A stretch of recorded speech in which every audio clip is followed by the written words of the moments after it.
আহ, তো আমরা আজকে যে চ্যাপ্টারটা শুরু করছি এটার নাম হচ্ছে equity valuation applications and process.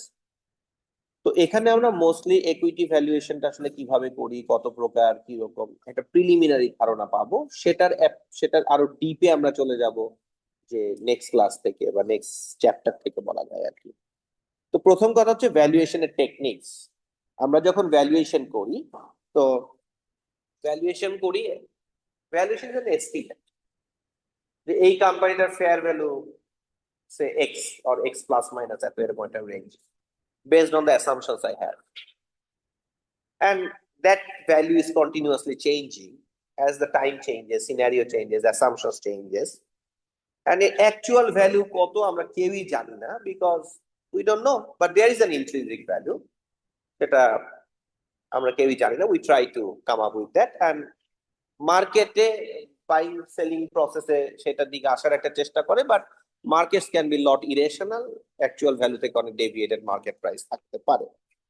তো আমরা যে ভ্যালুয়েশন করি এটার একদম যদি আমরা লজিক্যাল আসপেক্টে দেখি, তাহলে যে কোনো অ্যাসেটের ভ্যালু শুড বি ওই অ্যাসেট থেকে ফিউচারে আমরা যে বেনিফিটস গুলো পাবো সেইটার present value discounting at a rate of return বা এট এ ডিসকাউন্ট রেট, যেই ডিসকাউন্ট রেট ওই ক্যাশ ফ্লো রিলেটেড যে রিস্ক ফ্যাক্টরস গুলো আছে সেগুলোকে রিফ্লেক্ট করে আর কি. Higher the risk of the cash flows, higher the discount rate, lower the risk of the cash flows, lower the discount rate.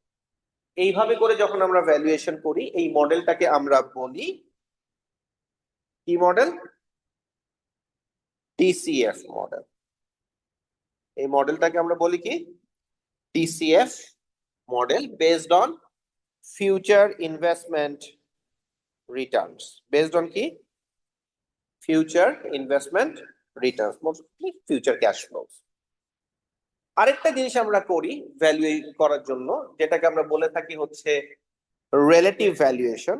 Two be exact, it's more of a pricing than valuation. এটা actual নাম হচ্ছে relative pricing. এটাকে valuation বলা উচিত না, তারপরে অনেক বইতে বলা হয়. সো রিলেটিভ ভ্যালুয়েশনটা কি? যে আমি একটা অ্যাসেটের ভ্যালু বের করছি in comparison with similar assets, similar other অ্যাসেটের ভ্যালুর সাথে কম্পেয়ার করে আমি আমি যে অ্যাসেটটা নিয়ে ভ্যালু করছি সেটার বের করছি. অনেক মার্কেটেই আমরা এভাবে প্রাইসিং করার চেষ্টা করি, যেমন রিয়েল এস্টেট মার্কেট এটা খুব ইউজ হয়. ইকুইটি মার্কেটেও আমরা চিন্তা করি যে সে দুইটা company similar, A and B. B company যদি ইপিএস হয় 10 টাকা, তার শেয়ার প্রাইস যদি বাজারে হয় 200 টাকা, তাহলে সে তার প্রতি 1 টাকা আর্নিংস এর 20 টাইমস এ বাজারে বিক্রি হচ্ছে. আমি যে কোম্পানিটা ভ্যালু করছি ওইটার ফিউচার ক্যাশ ফ্লো, রিস্ক, আদার ক্যারেক্টারিস্টিক সব যদি সিমিলার হয়, পিয়ার কোম্পানি সিমিলারটা পাওয়া খুব কঠিন, যদি পাওয়া যায়, তাহলে সেই কোম্পানিটার যদি ইপিএস হয় 5 টাকা, তাহলে এটাও 20 টাইমস এ বিক্রি হওয়া উচিত, মানে 100 টাকায় বিক্রি হওয়া উচিত. যদি 80 টাকায় বিক্রি হয় তাহলে আমরা বলছি এটা cheaper compare to the other one. And এইটা যদি 120 টাকা হয় তাহলে আমি বলছি this is expensive compare to the other one. So relatively আমরা বলছি যে এইটা কম্পেয়ার টু এটা relative pricing. In real life many of the things are relative. প্রথম যেটা ভ্যালুয়েশন মডেল বলছি DCF, that is an absolute valuation model. আর যখন আমি ইন কম্প্যারিজন উইথ আদার বলছি তখন আমি এটাকে বলি রিলেটিভ ভ্যালুয়েশন মডেল. দুইটা জিনিসই আমার জানা লাগে, বোঝা লাগে to take an appropriate decision. আর আরেকটা হচ্ছে মডেল যেটার নাম হচ্ছে অ্যাসেট বেসড ভ্যালুয়েশন. এখানে আমরা যেটা করি সেটা হচ্ছে আগের দুইটা যে ভ্যালুয়েশন, এখানে আমরা ধরে নিচ্ছি যে কোম্পানিগুলোর ভ্যালুয়েশনটা based on going concern assumption. মানে হচ্ছে এই কোম্পানিটা যুগের পর যুগ ধরে চলতেই থাকবে, এই অ্যাসাম্পশনে আমরা ভ্যালুয়েশনটা করি. আর এইখানে আমরা যে ভ্যালুয়েশনটা করছি, এখানে আমরা ধরে নিচ্ছি এই কোম্পানিটা আজকেই যদি আমরা বন্ধ করে দিই, লিকুইডেট যদি আজকেই করে দিই, তাহলে কি পাবো? একটা কোম্পানি যদি আপনি ডিসাইড করেন আজকেই বন্ধ করে দিন, তাহলে কোম্পানিটা বন্ধ করতে গেলে কি করা লাগবে? কোম্পানির কিছু তো অ্যাসেট আছে, সেই অ্যাসেট গুলাকে আপনি কি করবেন? বিক্রি করে দিবেন. বিক্রি করলে কি পাবো? ডেফিনেটলি ব্যালেন্স শিটে যে ভ্যালুটা দেখানো আছে অ্যাসেটের, ওইটা পাবো না. কমও হতে পারে, বেশিও পেতে পারে, কারণ ওইটাতে আমি অ্যাকাউন্টিং করছি। আর এইটা হচ্ছে মার্কেটে বিক্রি করতে গেলে আমি কি পাবো। হতে পারে এই চেয়ারটা আমি অ্যাকাউন্টিং এ কি করছি, ফুললি ডিপ্রিসিয়েট করে ফেলছি, এটার ভ্যালু আমার ব্যালেন্স শিটে 0, কিন্তু স্টিল ইস এ ভালো chair, we are using it, কিন্তু এটা ভ্যালু কত, 0, ব্যালেন্স শিটে 0। এখন এটা যদি আমরা বাজারে যে বিক্রি করতে যাই, হয়তো এই চেয়ারটা আমি 1000 টাকায় বিক্রি করতে পারলাম, তাহলে এই অ্যাসেটটার ভ্যালু 1000 হবে। ওই 1000টা আমরা নিচ্ছি, নট দা 0, ওটা তো accounting value. So estimated market price, সেই ভ্যালুটা আমরা নিব সব অ্যাসেটের জন্য, এটাকে এস্টিমেট আমরা বলি। এই কোম্পানিতে কিছু লায়াবিলিটি আছে, যেহেতু কোম্পানি বন্ধ করে দিব, তাহলে সব লায়াবিলিটি গুলো কি করতে হবে, সেটেল করতে হবে। সেটেল করতে গেলে আজকে কি টাকা দিয়ে আমার সেটেল হবে, সেটা বাদ দিব, দিলে যেটা থাকবে সেটাই asset based value. So asset based valuation হচ্ছে এস্টিমেটস অফ ইমিডিয়েট লিকুইডেশন প্রসিডসে ইমিডিয়েটলি যে লিকুইডেট করলে যে প্রসিড গুলো পাবো, after adjusting for the liability যে ভ্যালুটা পাবো, সেটাকে আমরা বলছি কি, অ্যাসেট বেসড ভ্যালুয়েশন। এই ভ্যালুয়েশনটা টিপিক্যালি আমরা ইউজ করি না, কারণ টিপিক্যালি এরকম সিনারিওতে আমরা কম করি, বেশিরভাগ ক্ষেত্রে আমরা গোয়িং কনসার্ন ভ্যালু বের করি। এইটা অনলি বের করি হয়তো এরকম বোঝার জন্য যে একটা কোম্পানি যদি অ্যাসেট বেস ভ্যালু মানে আজকে লিকুইডেট করে ফেলবো, সেই অনুযায়ী যদি ভ্যালু হয় 100 টাকা, তাহলে গোয়িং কনসার্ন বেসে তার ভ্যালু কি হবে, 100 চেয়ে বেশি নাকি কম, বেশি, কারণ গোয়িং কনসার্ন সে আরো ক্যাশ ফ্লো জেনারেট করবে। আর যদি সেটা নাই করে, তাহলে এই কোম্পানিটা আসলে রান করারই কোনো যৌক্তিকতা নাই, বন্ধ করে দেওয়াই ভালো। কোম্পানিটা আমি রান করছি মানেই হচ্ছে the going concern value is greater than the liquidation in a rational world. আমরা আবার ধরে নিচ্ছি আমরা রেশনাল, ইরেশনাল পার্টটা আমরা পড়বো না এই কোর্সে। তো যদি গোয়িং কনসার্ন ভ্যালু গ্রেটার হয় লিকুইডেশন, একটা কোম্পানি লিকুইডেশনের যে ভ্যালু তার চেয়ে যদি বাজারে দাম কম পাই আমি পাইছি, তার মানে তো অ্যাসেটটা চিপ। অ্যাসেটটা যদি চিপ হয় তাহলে আমি কি করব, অ্যাসেটটা কিনবো। আর এক্সপেন্সিভ হলে কিনবো না, থাকলে বিক্রি করব, ঠিক আছে। আচ্ছা, সো ইন্ট্রিনসিক ভ্যালু তাহলে কি? Intrinsic value of an asset is the value of an asset given hypothetically complete understanding of the asset's investment characteristics. আমি ধরে নিচ্ছি এই অ্যাসেটটার ইনভেস্টমেন্ট, এই অ্যাসেটটার ক্যারেক্টারিস্টিক্স, এই অ্যাসেটটার রিলেটেড যে অ্যাসাম্পশনস, যা ইনফরমেশন, সেগুলো আমি সব ধরে নিচ্ছি, আমি জানি। আমি ধরে নিচ্ছি এই কোম্পানিটা কেমন রেভিনিউ করবে নেক্সট ইয়ার, পরের ইয়ার, আমার ফোরকাস্ট গুলো পারফেক্ট ধরে নিচ্ছি। আসল ঘটনা হচ্ছে এটা কখনোই পারফেক্ট হবে না। কিন্তু যদি আমি এগুলো ধরে নেই hypothetically, I have a complete understanding of the assets understanding, সেটা ধরে নিয়ে আমি যে ভ্যালুটা বের করবো, সেই ভ্যালুটা হচ্ছে ইন্ট্রিনসিক ভ্যালু। কিন্তু আমি যেটা ধরে নিব সেটা তো ভুল হতে পারে, রাইট? কিন্তু এটা তো এই কোম্পানিটা আসলে ভবিষ্যতে কত রেভিনিউ জেনারেট করবে, কি করবে, সেটা তো যেটা করবে এটা করবেই। আমি জানি না, আমি জানার চেষ্টা করছি, অ্যাসিউম করার চেষ্টা করছি, কিন্তু আমি জানি না। কেউ জানে? ইন্টারনাল মানুষও জানে না। ইন্টারনাল মানুষও জানে যে কালকে কি হবে, পরশু কি হবে, নেক্সট বছর কি হবে, কিভাবে জানবে? কারণ এক্সটার্নাল এনভায়রনমেন্টের উপর নির্ভর করে। সো দ্য অলমাইটি ছাড়া কেউ জানে না যে এই অ্যাসেটের ভ্যালু কত। আপনি ভ্যালুয়েশন করতেছেন 2018-19 সালে অনেক অ্যাসাম্পশন ধরে, 2020 সালে কোভিড এসে সব অ্যাসাম্পশনকে উল্টা পাল্টাই দিচ্ছে। আবার তখন আপনি ধরে নিয়েছেন কোভিড সিনারিও, এই সিনারিও আবার থাকবে কতদিন, কি হবে আপনি জানেন না। রাশিয়া ইউক্রেন ওয়ার এসে সেটাকে উল্টায় পাল্টাই দিচ্ছে, এখন ইরান ওয়ার এসে। এরকম এরকম ঘটনা চলতেই থাকে। আমি মনে করি যে আমি আগামী 5 বছর এরকম এরকম হবে, কিন্তু আগামী 5 বছর আমরা যা অ্যাসিউম করি তা কখনোই হয় না, আমাদের পার্সোনাল লাইফেও হয় না। আপনার এখন একটা অ্যাসাম্পশন আছে ব্র্যাক ইউনিভার্সিটি শেষ করব, শেষ করতে পারলে বাঁচি, কবে বের হইতে পারবো, বের হলে আমার লাইফ এমন হবে, তখন মনে হবে ওইটাই ভালো ছিল, কেন বের হলাম, ঠিক আছে। তো an estimate of intrinsic value reflects his or her view of the true or real scenario. কিন্তু ট্রুথ হচ্ছে আমরা জানি, nobody knows, but we pretend that আমরা জানি। এখন there is a hypothesis efficient market hypothesis. Have you read this? So what is that? Efficient market hypothesis এ বলে যে there is no information asymmetry. The information the company has, internal people have, we have, everybody has similar information, and based on that we are as আমরা একটা company এখন সবারই যদি same information থাকে, everybody will come up with the same value and the market price or actual value will be the same. তো আমরা যদি efficient market হাইপোথিসিসে বিশ্বাস করি তাহলে মার্কেট প্রাইসটাই ট্রু ভ্যালু, মার্কেট প্রাইসটাই ট্রু ভ্যালু। মার্কেট প্রাইসটাই যদি তার ইন্ট্রিনসিক ভ্যালু সমান হয় তাহলে কি এত কষ্ট করে ইন্ট্রিনসিক ভ্যালু বের করার, ফাইন্যান্সিয়াল মডেল করার কোনো দরকার আছে? না। তখন সে বলছে according to efficient market hypothesis, আমরা যদি বিশ্বাস করি এফিশিয়েন্ট মার্কেটটাই ট্রু, হাইপোথিসিসটাই ট্রু, তাহলে we do not do all this analysis, এত কষ্ট করার, এত অ্যানালিস্ট হায়ার করার, এত কিছু করার দরকার নাই। Just accept the market price, just accept the market price. কিন্তু কেউই যদি অ্যানালাইসিস না করে, ফাইন্ড আউট করার চেষ্টা না করে, তাহলে ইফিশিয়েন্ট প্রাইসটা অ্যাচিভড হবে কেন?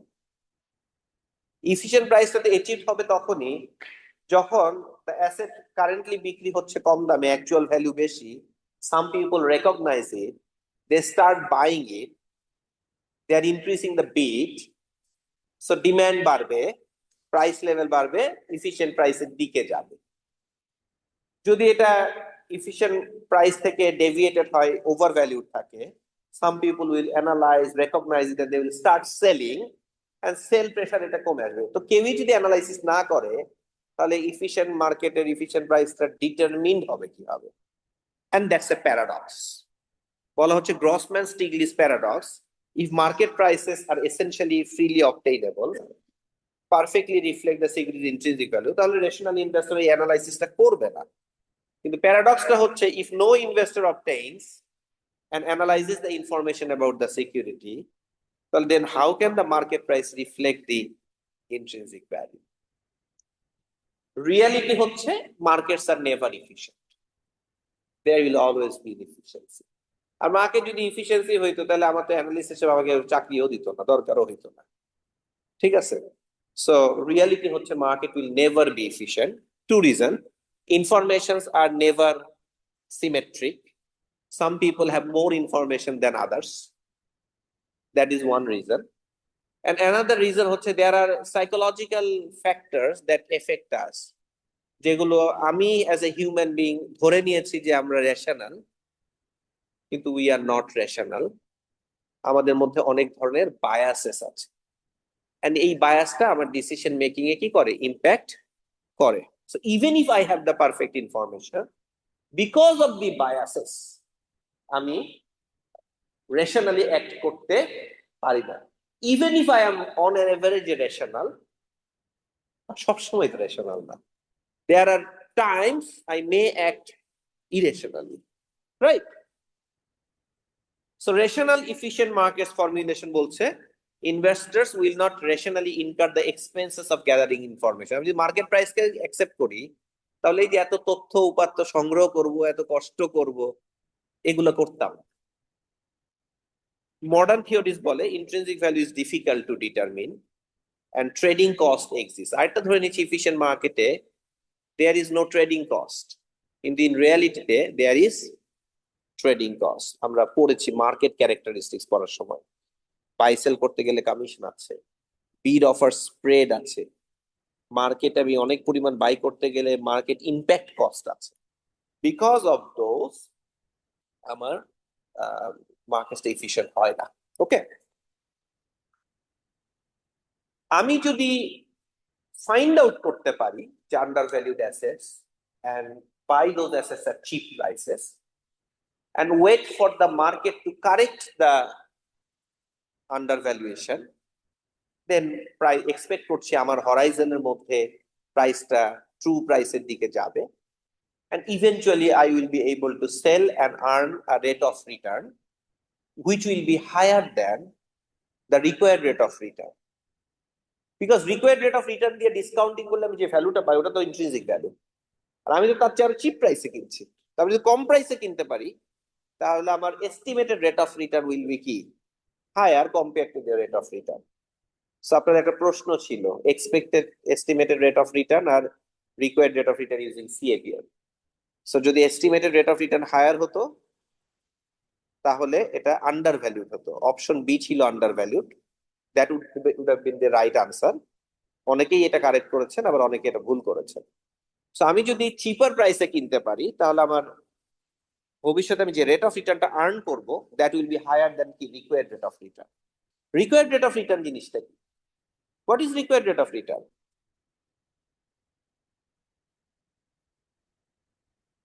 What is required rate of return?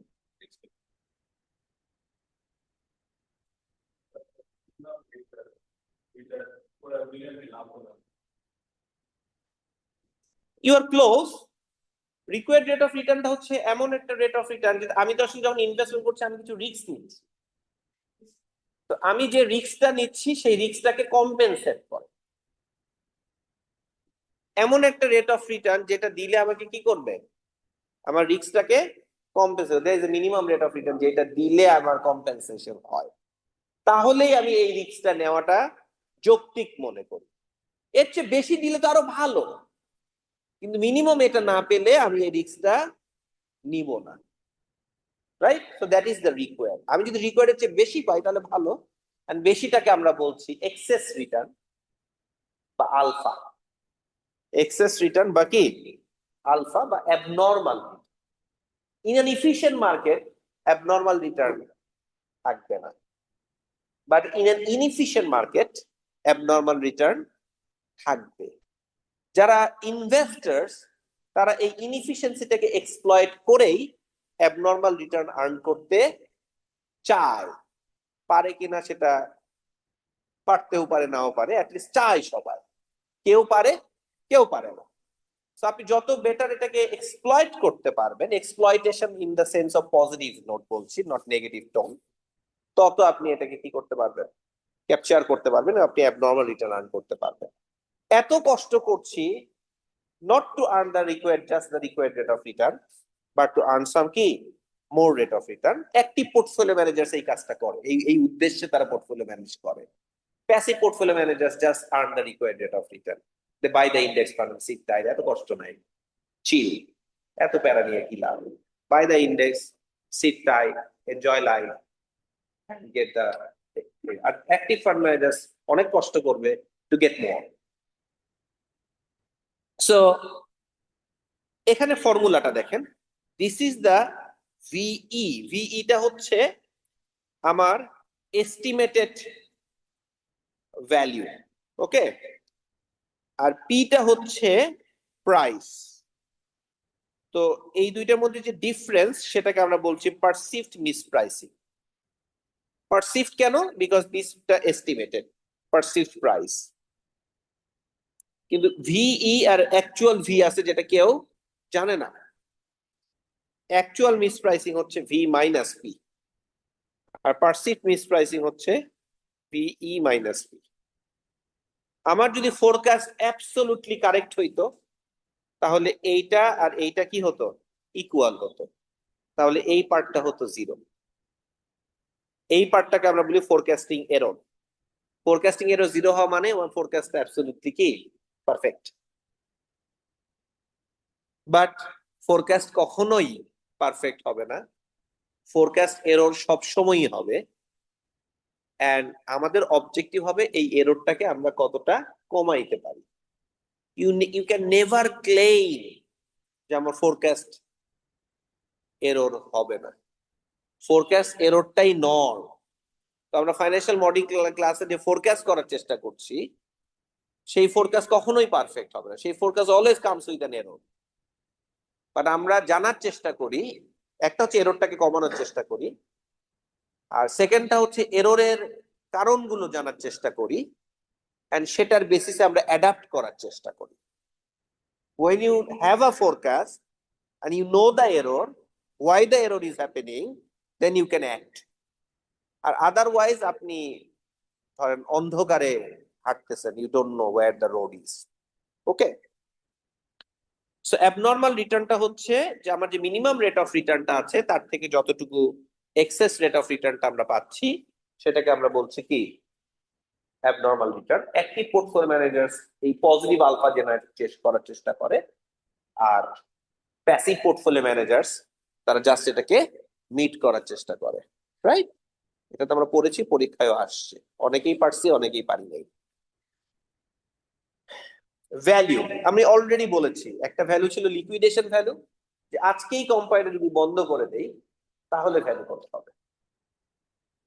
আর আরেকটা ভ্যালু হচ্ছে কোম্পানিটা যদি চলতেই থাকে বছরের পর বছর, তাহলে ভ্যালুটা কত, going concern value. So going concern value হচ্ছে value of the company with the going concern assumption, আর লিকুইডেশন ভ্যালুটা হচ্ছে যদি আজকেই আমরা কোম্পানিটা বন্ধ করে দেই। What is the fair market value? What is the fair market value? Fair market value বলতে কি বুঝি? Fair value, what is fair?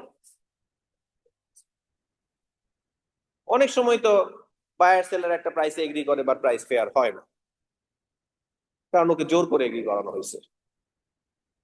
আপনার মাথায় যদি একটা পিস্তল দিয়ে আমি বলি, ধর ওর মাথায় একটা পিস্তল দিলাম, দিয়ে বললাম এই আইপ্যাডটা আমার কাছে 100 টাকায় বিক্রি করতে হবে, ও আমার কাছে 100 টাকায় বিক্রি করে দিল, ও তো এগ্রি করছে, তাহলে কি 100 টাকায় এই আইপ্যাডটার দাম ফেয়ার হবে?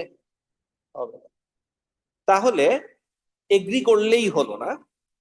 ফেয়ার মার্কেট প্রাইস বলতে আমরা বুঝাই যে এমন একটা ভ্যালু যেই প্রাইসে অ্যাসেটটা এক্সচেঞ্জ হবে between the buyer and seller, where buyer is not under compulsion to buy, আমি ফোর্সড বায়ার না, and seller is not under compulsion to force seller না। এরকম হতে পারে ওর এমন একটা টাকার দরকার পড়ছে, কারণ ওর কাছে কোনো উপায় নাই, আইপ্যাডটা বেচে ওই টাকাটা সংস্থান করতে হবে, তখন সে কি করবে? একটা থ্রো অ্যাওয়ে প্রাইসে আইপ্যাডটা বিক্রি করতে পারবে। আর আমি বুঝে গেছি সে ফোর্স যে কোনো মূল্যে বিক্রি করতে চায়, there is no other bid, তখন তো আমি একটু কম বিট করব এবং সে খুব কম প্রাইসে আমাকে বিক্রি করে দিবে, এন্ড আমি খুব কম প্রাইসে জিনিসটা কিনতে পারলাম, রাইট? তো in the market place that happens, right? People often sell assets at throw away prices, হয় অথবা অনেক কারণে, or maybe they need the money. So সেরকম সিনারিও না, she is not under compulsion to sell, I'm not under compulsion to buy, willingly করছি। So the price at which the asset changes hands or liability settles, হ্যাঁ, at a price willing buyer and willing সেলারের মধ্যে, যেখানে কেউ force না। Also both party has symmetric information. এই আইপ্যাডটার একটা সমস্যা আছে, 2-4টা পরে টোরে বাড়িটা রেখে কিছু সমস্যা হয়েছিল, ও জানে, আমি জানি না। ও বেচার সময় এটা বলে নাই, ওটা লুকায় আমার কাছে বিক্রি করলো, আমি মনে করছি এটা ভালো, তাহলে আমি তো একটু বেশি প্রাইসে কিনে ফেলবো, কারণ আমি কেনার পর দেখছি এই সমস্যা ওই সমস্যা, ও তো লুকাইছিল, পরে ওকে অনেকটা বকাঝকা আমি মনে মনে দিলাম, লাভ নাই। তার মানে ইনফরমেশনের এই সিমেট্রি ছিল, তাহলে এটা হবে না। So both party has the same information, symmetric information, nobody is under compulsion to buy and nobody is under compulsion. এরকম সিনারিওতে যেই প্রাইসে এই অ্যাসেটটা এক্সচেঞ্জ হ্যান্ড হবে আর লায়াবিলিটি সেটেল হবে, সেই প্রাইসটাকে আমরা কি বলছি? ফেয়ার প্রাইস বা fair market value. Okay, in reality often ফেয়ারে হয় না, because maybe I am under compulsion to sell, আমার টাকার দরকার পড়ছে, আমার হয়তো কোনো ফ্যামিলি মেম্বার অসুস্থ, হঠাৎ করে হয়তো একটা সার্জারি করতে হবে, 20-30 লাখ টাকা লাগবে, আমার কিছু শেয়ার আছে, আমার কালকের মধ্যে বেচতে হবে, তখন কি আমি ফেয়ার প্রাইসের জন্য ওয়েট করব, নাকি at any price সেল করে দিব? And some of the other side looking at the sales, সে বুঝতেছে কেউ ফোর্সড অথবা ভয়ে সেল করছে, হোয়াটএভার রিজন, সে তো জানে না যেহেতু এটা পাবলিক মার্কেটে, কিন্তু বুঝতেছে someone is selling the asset at cheap price, সে তখন এটা কি করবে? কিনে নিবে আর ওয়েট করবে ফর ভ্যালুয়েশন টু কারেক্ট। ওকে,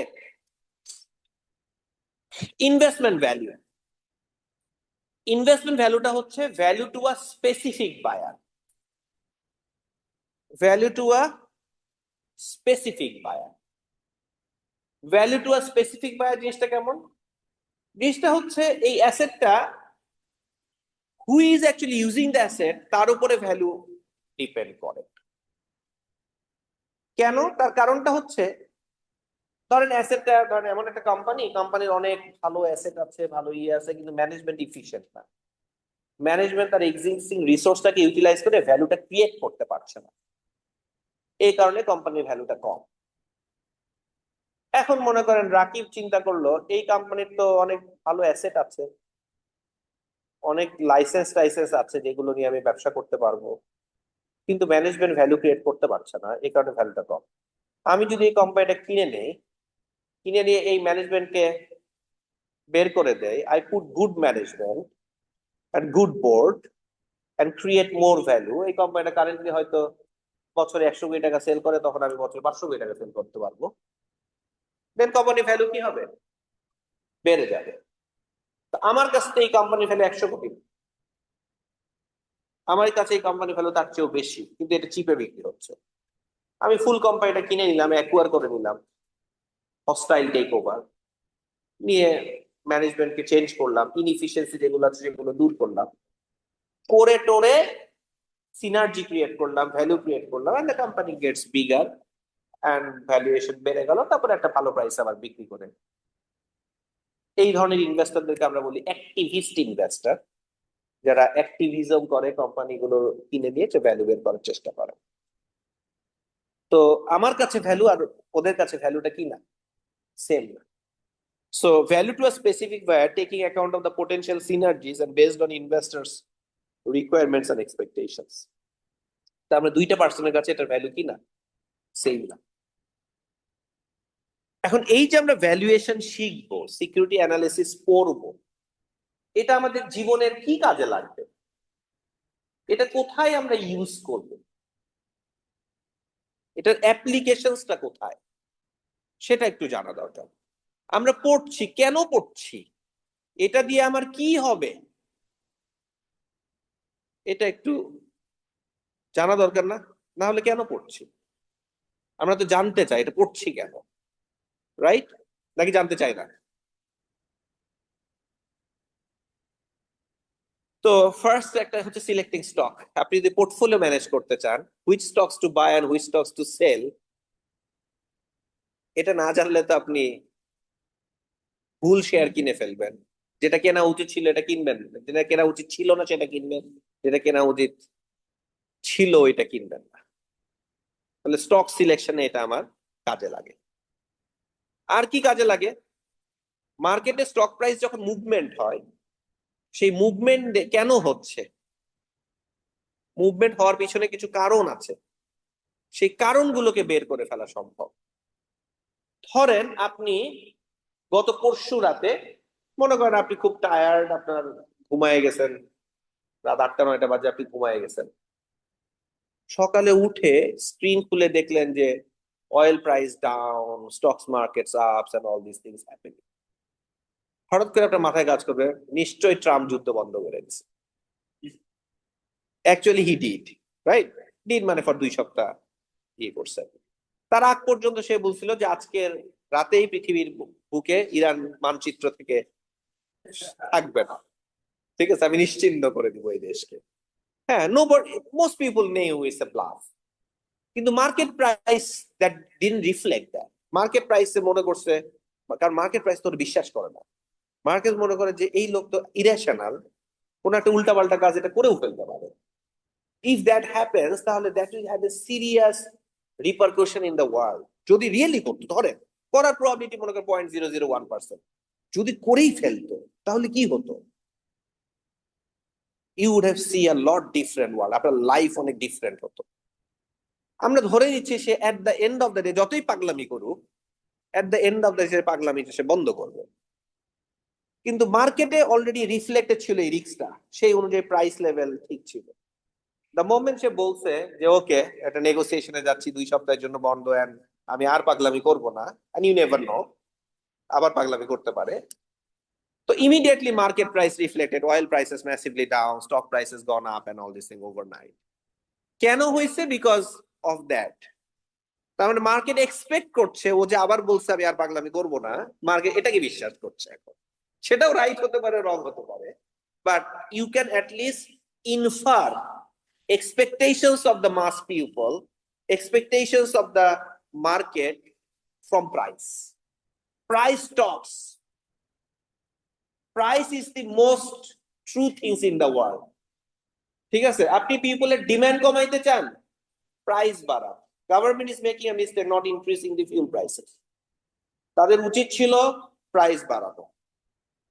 তাতে করে ধরেন আপনি প্রাইস 20-30% বাড়াইতেন, প্রাইস না বাড়ালে কি হবে, সাবসিডি দিতে হবে। ওই টাকাটা তো ঘুরে ফিরে আমার এই পকেট থেকে নিয়ে ওই পকেট থেকে দিবেন, এই তো। কিন্তু সাধারণ পিপল এটা বোঝে না। সাধারণ পিপল মনে করে এত কিছুর পরেও সরকার প্রাইস বাড়াচ্ছে না, দয়ালু সরকার। হ্যাঁ, ব্যাপারটা তা না। আর সরকারও চিন্তা করে আমি যদি প্রাইস বাড়াই ইমিডিয়েট কেবল ইলেকশনে দিচ্ছি, আমার পপুলারিটির দরকার। কিন্তু 2 দিন পরে যখন বুঝবে যে ব্যালেন্স শিটের আবার 12টা বাজবে, তখন ঠিকই প্রাইস বাড়াবে, কিন্তু একটু দেরিতে করবে। হ্যাঁ, এন্ড দেরিতে করার কস্ট ইজ হায়ার। আপনি সঠিক কাজ করলেন কিন্তু সঠিক সময়ে করলেন না। ঠিক আছে, জীবনের সবকিছুতেই লাইফের ভ্যালু পেতে গেলে, বেটার ভ্যালু পেতে গেলে সঠিক কাজটা সঠিক সময়ে করতে হবে। সঠিক কাজটা বেঠিক সময়ে করলে আবার হবে। ঠিক আছে, তো তার মানে হচ্ছে সঠিক কাজটা বেঠিক সময়ে করারও একটা প্রাইস আছে। ওই প্রাইসটা আবার তখন আপনাকে কি করতে হবে, পে করতে হবে। So price is very important. Price gives you a lot of information. সেই ইনফরমেশন গুলোকে আমরা এক্সট্রাক্ট করতে পারি from price and value. Evaluating a corporate events, merger, acquisition, diversity. একটা কোম্পানি আরেকটা কোম্পানিকে কিনে নিতে চাচ্ছে, কিনে নিলে কি হবে সেটা ইভ্যালুয়েট করা যায়, সেটা নিয়ে আমরা ভ্যালুয়েশন করতে পারি। ভ্যালু কেমন হবে, কিনে না নিলে কেমন, না করলে কেমন। বা একটা সেগমেন্ট বন্ধ করে দিল, সেগমেন্ট বন্ধ করে দিলে এটার ইম্প্যাক্ট কি হবে ভ্যালুয়েশনে। এই কাজগুলোতে আমার এই সিকিউরিটি অ্যানালিসিসে যা পড়ছি, ফাইন্যান্সিয়াল মডেলিং এ যা পড়ছি, এই স্কিলস গুলো এই সকল জায়গায় লাগে। And if you have those skills, you will be employed on those positions, whether you work as a full-time or freelancer or whatever.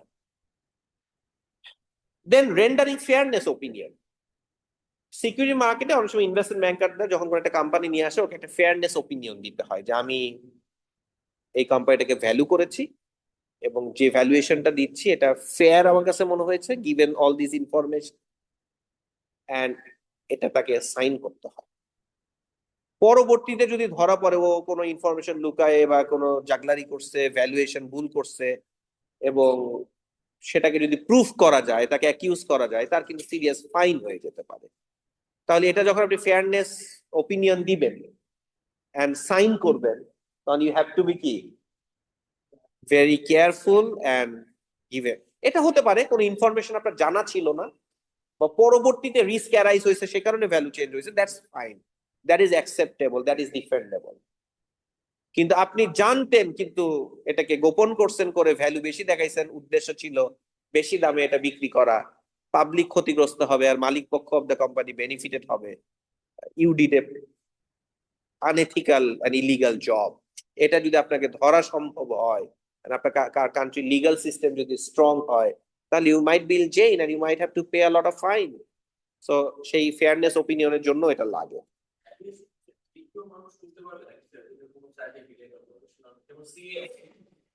যে কেউ করতে পারবে, যে কেউ করতে পারবে, করতে কোনো বাধা নেই।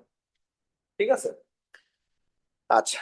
দেন হচ্ছে আপনি এখন একটা কোম্পানি ভ্যালুয়েশন করে করে লিঙ্কডইনে পোস্ট করেন না, কেউ আপনাকে না করবে? না, ওই সিগনেচার আমি তো বলেই দিচ্ছি, এটা কে করবে? ইনভেস্টমেন্ট ব্যাংকার যে একটা আইপিও নিয়ে আসছে সে করবে। Evaluating business strategies and model. আপনি একটা নতুন বিজনেস স্ট্র্যাটেজি নিয়েছেন, এখন এই স্ট্র্যাটেজি নেওয়ার কারণে কোম্পানির ভ্যালু চেঞ্জ হবে কিনা সেটা ইভ্যালুয়েট করতে হবে না? তাহলে এই স্ট্র্যাটেজির ফলে আমার what will happen, future revenues, expenses, profits, তার উপরে তো কোম্পানির ভ্যালু নির্ভর করবে। সেটাকে অ্যানালাইজ করতে গেলে আমরা এই যে যা যা পড়বো সেটা কাজে লাগে। Communicating with analyst and share holder.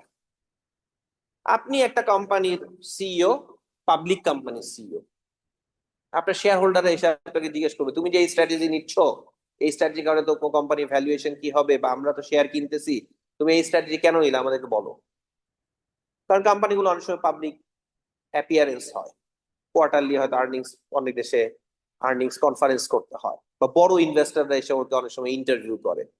তো ওদের সাথে বসে যখন আপনি কথা বলবেন, তাহলে ওই নলেজটা আপনার লাগবে।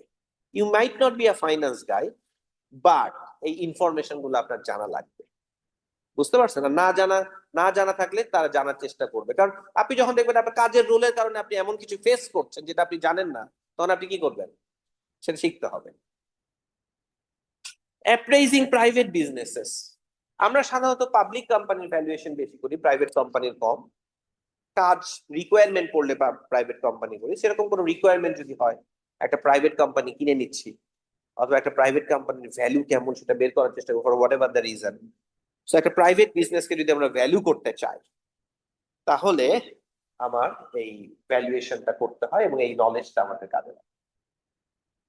এখন আপনি একটা প্রাইভেট কোম্পানি তৈরি করলেন, আপনি কোম্পানির মালিক, এখন আপনার একটা ভালো সিইও দরকার। আপনি তখন একটা ভালো সিইওর সন্ধান পাইলেন এবং তাকে বললেন যে তুমি আমার কোম্পানিতে এসে সিইও হও। ও বলতেছে, দেখো তোমার কোম্পানি ছোট কোম্পানি, প্রাইভেট কোম্পানি, আমি একটা পাবলিক কোম্পানির সিইও, আমি অনেক বড় কোম্পানির সিইও, আমার অনেক মানে কি বলবো যে ভ্যালু আমি পাই, ব্র্যান্ড পাই, অনেক কিছু পাই, তুমি তো এত কিছু দিতে পারবা না, আমি তোমার কোম্পানিতে কেন যাব, আমি তো অনেক বেশি পাই। তখন আপনি বললেন যে তুমি আমার কোম্পানিতে আসো, আমার কোম্পানি আজকে ছোট, কিন্তু এটা ছোট থাকবে না, এটা হয়তো সামডে হয়তো অ্যাপলের মতো হবে বা গুগলের মতো হবে। তোমাকে আমি আজকে এত বেতন দিতে পারবো না, কিন্তু তোমাকে আমি কিছু শেয়ার দিব। তখন আপনি বললেন তোমাকে আমি এত পার্সেন্ট শেয়ার দিই। এখন আপনি নেগোশিয়েট করবেন কত পার্সেন্ট দিবেন, আর ও নেগোশিয়েট করবে কত পার্সেন্ট। এই নেগোসিয়েশন করতে গেলেও যে শেয়ারটা যে দিবে ওটারও তো একটা ভ্যালু বোঝা লাগবে, মানে এই কোম্পানিটা কি হতে পারে না হতে পারে সেটা একটা বোঝা লাগবে। সো অনেক সময় কোম্পানি টপ ম্যানেজমেন্টকে স্টক অপশনস দেওয়া হয়, সেই স্টক অপশনটারও যে ভ্যালু সেটা বোঝার একটা আইডিয়া তো লাগবে। সেই ক্ষেত্রেও এই নলেজ গুলো আমাদের কি কাজে লাগে। তাহলে দেখেন এই ভ্যালুয়েশন জিনিসটা আমাদের জীবনে অনেক ধরনের কাজে লাগবে। এন্ড এই ফ্রেমওয়ার্ক যা আপনি শিখবেন এন্ড কাজ করবেন, এটা আপনি আপনার পার্সোনাল লাইফেও ইউজ করতে পারবেন। এই ফ্রেমওয়ার্কটা, এই মেন্টাল মডেলটা আপনার জীবনের অনেক ডিসিশন মেকিং এ হেল্প করবে। ঠিক আছে? সো আই হোপ যে by this time you are convince কেন আমরা এটা পড়বো। আর যদি কনভিন্স না হন, you can get out, no problem, will you can go out of the class, no problem. Now আমরা আসি ভ্যালুয়েশনটা যে করবো প্রসেসটা কি। ফার্স্ট থিং হতে হবে যে we have to understand the business. How can I value a company? How can I value a business that I don't understand? পারবো? তাহলে প্রথম কাজ হবে বিজনেসটা বোঝা। বিজনেসটা কি করে, কিভাবে মানি মেক করে, ফ্লো অফ অপারেশনস গুলো কেমন, কিভাবে ডিমান্ড ক্রিয়েট হয়, ভবিষ্যতে ডিমান্ড বাড়বে, কারণগুলো আমার বুঝতে হবে। সো আলটিমেটলি আমার কারণগুলো যদি আমি না বুঝি, তাহলে কি হবে না, আমি ভ্যালুয়েশন করতে পারবো না। So first thing, I need to understand the business model, how the company makes money, how the company runs the operation, who is his customer, why they do it, full business মডেলটা, value চেইনটা আপনাকে বুঝতে হবে।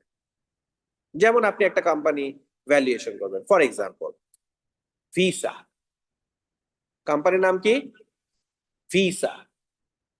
সবাই চিনি আমরা এই company, চিনি না কেউ আছে? ভিসা কোম্পানির নাম শুনেন না এরকম কেউ আছে? না। ভিসার এখন আপনি ভ্যালুয়েশন করবেন, ভিসার আপনি কি করবেন? ভ্যালুয়েশন করবেন। তো visa is a publicly listed company, ভিসার একটা মার্কেটে প্রাইস আছে, এন্ড তার কি আছে? ভ্যালু আছে। আমরা একটু দেখি তো যে ভিসার মার্কেট ক্যাপ কত। সার্চ দেন।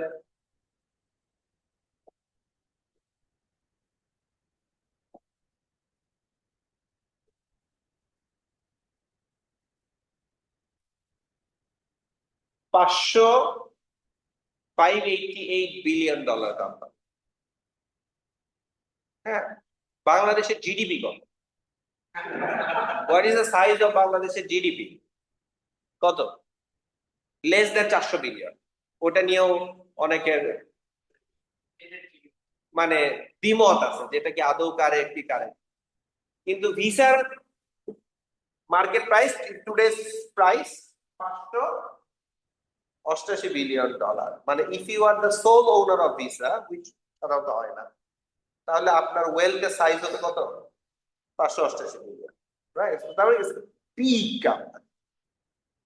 বাংলাদেশে যতগুলো পাবলিকলি লিস্টেড কোম্পানি আছে, স্টক মার্কেটে ট্রেড হয় ডিএসসি, তাদের সবগুলোর মার্কেট যোগ করলে 30 বিলিয়ন ডলার হবে না, ঠিক আছে?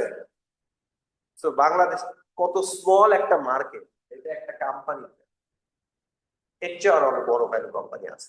নাও কোয়েশ্চেন হচ্ছে, আপনি ভিসার এই ভ্যালুয়েশনটা রাইট না, এটা কি আন্ডার ভ্যালু না ওভার ভ্যালু, চিন্তা করবে। এটা আপনি একা করবেন না, আপনার মতো আরো হান্ড্রেডস অফ অ্যানালিস্ট এটা দিয়ে কাজ করছে, and they are paid hundred thousand plus dollar per year salaries, right? So how do you value this company? What will be the framework? তাহলে ফার্স্ট আমার জানা লাগবে how visa makes money, ভিসার ব্যবসাটা কি। এখন বলেন, what is the business model of this?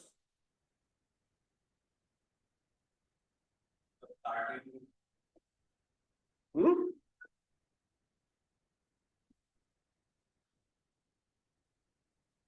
ভিসার বিজনেস মডেল কি?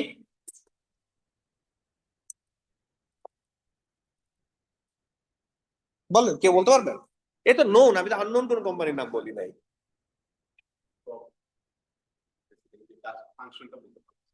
বলেন। ফাংশনটা হচ্ছে যে কোনো এটিএম বুথ থেকে টাকা তোলা, ভিসা কখন পয়সা পায়? ট্রানজেকশনের সময় পয়সা পায়। সো মোস্টলি দেখা যায় যে ভিসা মেক্স মানি ফিউ ডিফারেন্ট সোর্সেস, তার মধ্যে একটা বড় সোর্স হচ্ছে ট্রানজেকশন। আমি যখনই কোনো একটা দোকানে যে কার্ড দিয়ে সোয়াইপ করে কোনো কিছু কিনি, এইটা একটা ভিসা কার্ড যদি হয়, তাহলে এইটা একটা মার্চেন্ট ভিসার একটা নেটওয়ার্কের থ্রুতে পেমেন্টটা যায়। আপনি ওই পেমেন্টটার নেটওয়ার্কটাকে ইউজ করছেন, সেই কারণে আপনি একটা পয়সা দেন। এখন পয়সাটা আমি দিই না, ধরেন আমি হয়তো একটা 100 টাকা ট্রানজেকশন করলাম, যেই দোকানে ট্রানজেকশনটা করলাম, আমি 100 টাকা ট্রানজেকশন করলাম, ওর অ্যাকাউন্টে টাকাটা হিট করে পরের দিন, এন্ড ইউজুয়ালি রাফলি ধরে নিলাম যে 98 টাকা 50 টাকা হিট করে। এই কারণে দেখবেন মার্চেন্ট দোকানগুলো কার্ডে অনেক সময় নিতে চায় না, বলে যে আচ্ছা নিবো কিন্তু 2% চার্জ দিবা। কেন? কারণ ওইটা কম পায়। এখন এই যে 1.5% চলে গেল, এই 1.5%-এর মধ্যে আবার ভাগাভাগি আছে, তার মধ্যে একটা পোর্শন ভিসা পায়। ওকে, এখন ভিসা না থাকলে কি হতো? এই ট্রানজেকশনটা ফ্যাসিলিটেট হতো না, আমার ক্যাশ টাকা দিয়ে ট্রানজেকশনটা করা লাগে। Now I can use debit card, I can credit card. Debit card use করলে আমার ব্যাংকে টাকা আছে, ওটা দিয়ে কিন্তু ভিসার নেটওয়ার্কের থ্রুতে যাচ্ছে। আর ক্রেডিট কার্ড হলে ওর নেটওয়ার্কের থ্রুতে পেমেন্ট হচ্ছে, কিন্তু টাকাটা পে করছে কে? Bank, not Visa. সো আমি যদি টাকা ফেরত দিতে না পারি, লুজার কে? Bank. So bank is extending me that credit. এখন ভিসার এই কার্ড গুলাকে মার্কেটিং করে কে? Bank. Bank Asia, whatever, AB Bank or whatever bank, every bank, সব ব্যাংকেরই ভিসা কার্ড আছে। তাহলে ওর বিজনেস মডেল এত সুপিরিয়র একটা বিজনেস মডেল, দেখেন ওর নিজের মার্কেটিং নিজের করা লাগে না, অন্যরা করে। কেন করে? কারণ ওরাও তো আবার এই ব্যবসার সাথে বেনিফিট আছে। So it's like a road, ভিসার নেটওয়ার্ক। তুমি ট্রানজেকশনটা যেতে গেলে আমার নেটওয়ার্কের থ্রু দিয়েই যাইতে হবে। আর দ্য মোমেন্ট তুমি আমার, ধর এই জায়গাটা আমার, মনে করেন এই জায়গাটা আমার, এদিকে একটা গেট আছে, এদিকে একটা গেট আছে, আপনি আপনার বাসা থেকে কর্মস্থলে যাওয়ার জন্য আমার জায়গাটাকে ইউজ করতে হবে। আমি বলবো যখনই আপনি আমার জায়গাটা ইউজ করবেন, আমাকে একটা টোল দেওয়া লাগবে। Visa is like that.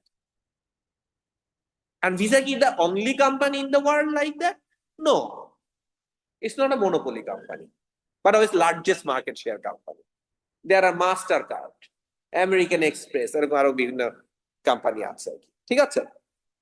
So you need to understand the business model. এখন আমি এরকম তো যে কোম্পানির আপনি ভ্যালুয়েশন করবেন ওই কোম্পানি যদি আপনি অলরেডি বিজনেস মডেলটা জানেন তাহলে ইটস ইয়োর অ্যাডভান্টেজ। আর যদি না জানেন ইউ হ্যাভ টু জানতে হবে, you have to give the effort.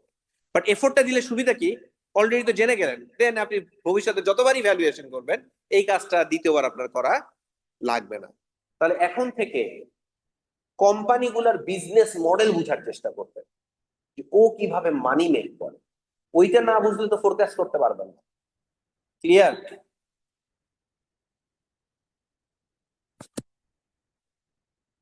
So first কাজ হচ্ছে understanding the business model. Understanding the business model is not only about the company but also the industry. আমি ওই যে বললাম এটা কি ভিসা অনলি আছে না মাস্টার কার্ড আছে? Master card is a big company but not close two visa, so in terms of market share. So industry knowledge লাগবে, এই মার্কেটে কে কে অপারেট করছে, মার্কেটটা কত বড়, মার্কেটের সাইজ কেমন টুডে, মার্কেটটা কত বড় হতে পারে। আপনি দেখবেন যে এই যে ভিসা মাস্টার কার্ড এগুলোতে বাংলাদেশে যে ট্রানজাকশন হয় very small part of total, বেশিরভাগ আমাদের এখানে cash. Size is the revenue size, transaction size কত টাকার হতে পারে। হ্যাঁ, অবভিয়াসলি কনজাম্পশন, কে কে ইউজ করছে। তার মানে ইন্ডাস্ট্রি সম্পর্কে একটা নলেজ থাকতে হবে, ইন্ডাস্ট্রি কোথায় যেতে পারে সেটা সম্পর্কে একটা আইডিয়া করতে পারতে হবে। তার মানে এগুলো তো পড়াশোনা করতে হবে, এগুলোর জন্য এমনি তার আসবে না। So analysts should ask how attractive are the industries in which the company operate. Company যে ইন্ডাস্ট্রিতে অপারেট করছে ওই ইন্ডাস্ট্রিটা অ্যাট্রাকটিভ কিনা। আমি এমন একটা ইন্ডাস্ট্রিতে অপারেট করছি যে ইন্ডাস্ট্রি কোনো অ্যাট্রাকটিভ না, ইন্ডাস্ট্রি গ্রোই করবে না। তো যে ইন্ডাস্ট্রি গ্রো করবে না ওই ইন্ডাস্ট্রিতে আমি ব্যবসা করবো কেন, তাই না? তো তাহলে ওই ইন্ডাস্ট্রিতে অপারেট করছে এমন কোম্পানির শেয়ার আমি কেন কিনবো? তাহলে ইন্ডাস্ট্রির একটা অ্যাট্রাকটিভনেস থাকতে হবে। আমরা ইন্ডাস্ট্রি অ্যানালিসিস করি, পোর্টার্স 5 ফোর্সেস পড়ি, রাইট? ওটা খুবই ইম্পর্টেন্ট। আমরা হয়তো পোর্টার্স 5 ফোর্সেস 5টা পয়েন্ট পড়ে 2টা লাইন ডেফিনেশন শিখে পরীক্ষায় লিখে দিয়ে বই গেছি না, ওই শিক্ষা দেওয়া হবে না। Really you need to know the competitive strategy and advantage and you need to restudy this. So inherent industry কতটুকু profitable, industry nature-টা কেমন, and so on. So inherent industry profitability is one important factor in determining a company's profitability. So you have to understand the Porter's 5 forces. Intra-industry rivalry, new entrant, substitute, supplier power, buyer power. এটা আপনারা কোনো না কোনো কোর্সে অবশ্যই পড়েছেন। আমি অত ডিটেইলে যাব না, বাট আমি মূল পয়েন্টটা আপনাকে বলি সো দ্যাট ইউ ক্যান। কোন একটা ইন্ডাস্ট্রি যদি এমন হয় যে ইন্ডাস্ট্রিতে বায়ারদের বার্গেনিং পাওয়ার বেশি, সেলারদের কোনো বার্গেনিং পাওয়ার নাই, তাহলে বায়াররা কি করবে? সবসময় ডিসকাউন্ট চাইবে। যেমন Bangladesh is very good at garments, right? But garments আমাদের বার্গেনিং পাওয়ার নাই। আমাদের বায়ার হচ্ছে বড় বড় বায়ার্স ফ্রম ইউরোপ, আমেরিকা, বড় বড় ব্র্যান্ড। ওরা আমাদের কাছে বাল্কে কিনে। ও যদি একটা অর্ডার ক্যান্সেল করে আমার ব্যবসা লাল বাতি জ্বলে যাবে। তাহলে ও আমার সাথে এগ্রেসিভলি বার্গেইন করবে চিপার প্রাইসে পাওয়ার জন্য। মানে আমাকে বার্গেইন করতে গেলে ও জানে যে আমি কোন লেভেলটাই ছেড়ে দিব, ওর নিচে গেলে আবার আমার কষ্ট উঠবে না, তখন আমি ছাড়বো না ওই জায়গাটা। তো আমার অ্যাবনর্মাল প্রফিট হবে না, অ্যাবনর্মাল প্রফিট হবে কার? ও। এই কারণে যে শার্টটা হয়তো এখানে আমরা 500 টাকা খরচে প্রডিউস করছি, ওইটাই আমরা বিদেশে ঘুরতে যেয়ে 5,000 টাকা কিনে নিয়ে চলে আসতেছি। তারপরে হয়তো আমি বললাম যে আমি H&M এর শার্ট কিনলাম আর হোয়াট এভার শার্ট। সো বায়ারের যদি বার্গেনিং পাওয়ার থাকে তাহলে ইন্ডাস্ট্রির কম্পিটিটিভ অ্যাডভান্টেজ কম। আবার যদি সেলারের বার্গেনিং পাওয়ার থাকে তাহলে সেলার আমার কাছে যখন র মেটেরিয়ালস বেচবে তখন ও বলবে বেশি প্রাইস চাই। এন্ড এই বার্গেনিং পাওয়ারটা এই যুদ্ধের ক্ষেত্রেও প্রযোজ্য। বার্গেনিং পাওয়ার, ব্লাফিং করে, কিন্তু পরে দেখে ও জানে যে এই হরমুজ ছাড়া গতি নাই, ঠিক আছে? আর যদি এখানে আমরা এমন কিছু করি ও লুজার হবে আমিও লুজার হব। Nobody wants to lose. আর ও যখন অ্যাটাক করছে ও ভাবছে ও ওয়েল প্রিপেয়ার্ড না, অ্যাটাক করার পর দেখছে ও অনেক ওয়েল প্রিপেয়ার্ড। এখন আমাদের বেরো হতে পারতেছে না, পরাজয় স্বীকার করতে পারতেছে না। এখনো কোনোভাবে বের হয়ে এসে বলবে আমি জিতছি, ঠিক আছে? সো সাপ্লায়ারের যদি পাওয়ার থাকে তাহলে supplier will get the most benefit. Supplier তখন প্রিমিয়াম প্রাইস আপনার কাছ থেকে চার্জ করবে। এই প্রোডাক্টটার কোনো সাবস্টিটিউট আছে কিনা, প্রোডাক্টটা যদি এরকম হয় যে এই প্রোডাক্টের সাবস্টিটিউট আছে, তাহলে মানুষ, আপনি যদি বেশি টাকা চার্জ করেন, মানুষ সাবস্টিটিউটে মুভ করে।